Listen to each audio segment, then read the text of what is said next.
Hi, I'm Jonathan Bardzik. Well, my friend Bill Depkins lets me grow lots of vegetables out here on his farm.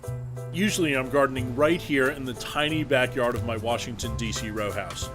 Fortunately, All America Selections, a more than 85-year-old organization that evaluates new vegetable and flower seed introductions, has found some really good small growers.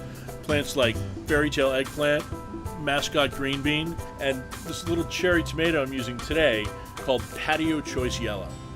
While most tomatoes will ripen to red, others will ripen green, and they tend to be a little tart, almost citrusy. And then some will ripen to yellow or orange, like Patio Choice here, and these tend to be a little more sweeter and less acidic. We're gonna add these into our salad bowl. I'm gonna toss these together with some Persian gherkin cucumbers. This is a little pickling cucumber that is just as delicious to eat fresh.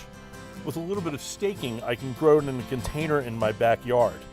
And it's one of the first All America selections that's available as organic seed. We're gonna add some warrior bunching onions, also known as scallions or green onions. These are gonna add a nice, light, oniony flavor to our salad.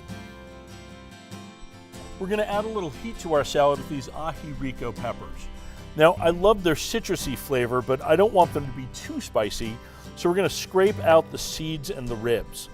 These mature nice and early in the season, so it either means you get to eat them early down south, or they're a good choice for northern gardens with shorter seasons.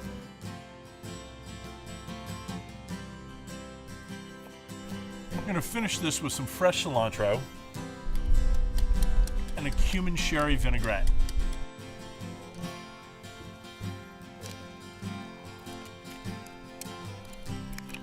Perfect for your next summer cookout. For this and other simple garden fresh recipes, visit allamericaselections.org. Now, from my small backyard garden to yours, have fun cooking, homegrown and delicious.